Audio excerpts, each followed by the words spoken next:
Two. I'm with Harrison Gamble right now, and Harrison has a diagnosis of COPD, emphysema, cardiomyopathy, kidney disease, type 2 diabetes, and PAD. And Harrison, I've got a few questions to ask you, if that's all right. Number one, when you first learned about your lung disease, how did you feel about your future? I'm not sure I believed I had a future when I first was made aware of that. I think preparatory to getting the diagnosis of emphysema was with Dr. Myers here in the city. Am I permitted to say that? With Dr. Myers, I already was having other problems. And I guess mine goes back to 2002 when I first was diagnosed and ended up going off for surgery. Dr. Myers took my records, forwarded those to Barnes Jewish Hospital in St. Louis. They were doing studies to determine who would qualify for lung volume reduction surgery. They go in and they remove a certain part of your lungs. The lungs then, they put you back together. The lungs then heal, and they don't regenerate, but they will refill. And so I did that, and actually the surgery was a success. And I actually went almost 4.5 years without using oxygen at all as a result of that surgery. That surgery was performed on May 12, 2003.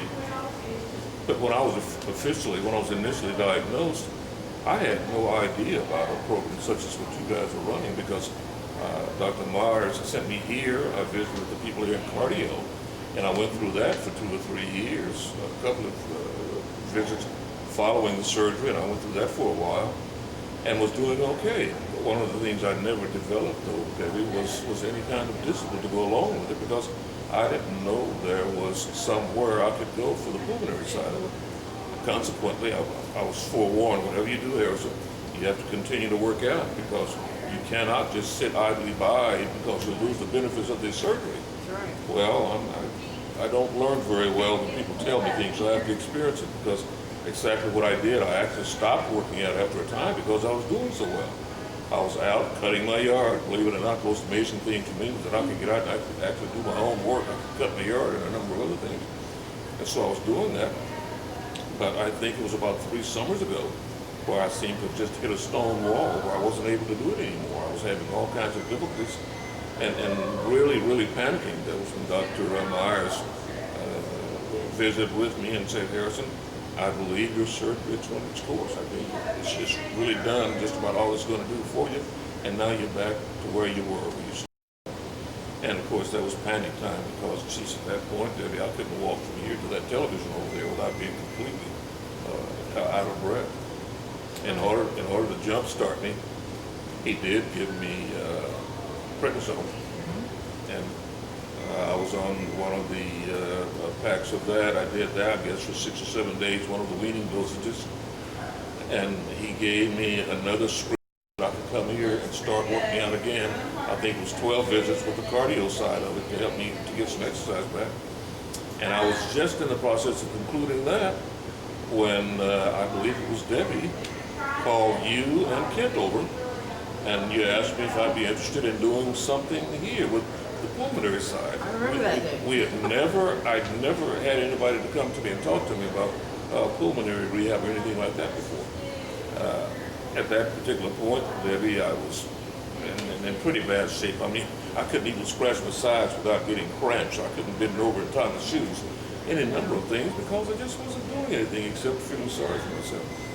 Now, one of the most amazing things is after getting into the program, though, how much easier it became to do a number of those things.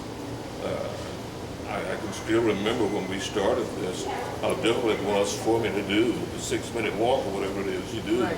for building a base, and how after a short time I wasn't having any difficulties with any of that stuff at all.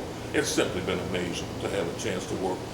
But the best part of any and all of this is having a chance to sit down and visit with other people who are going through the same thing, experiencing the same kinds of things.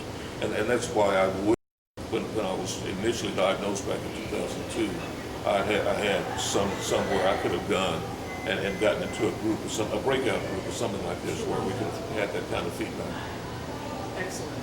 I guess it's fair to say that you would recommend this program to others. In a heartbeat. In a heartbeat. In a heartbeat. I think the most amazing thing about it, though, is that it's not a party. You don't come here because, man, people work, and I'm sure that you got the pen, and you can say if Harrison's not playing, you want to help people who want to be helped. Right. And the most amazing thing here is that you let people work. You let people work as long as they want to work, and that's been good for them. Very good, Harrison. Appreciate your time that you gave us today, and excellent interview. You got any other comments you'd like to make? You made some great points. I think I've pretty much said it. It's certainly,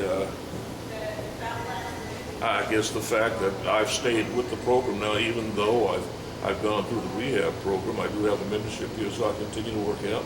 I've learned well enough that I know what I need to do, and I can still do those things.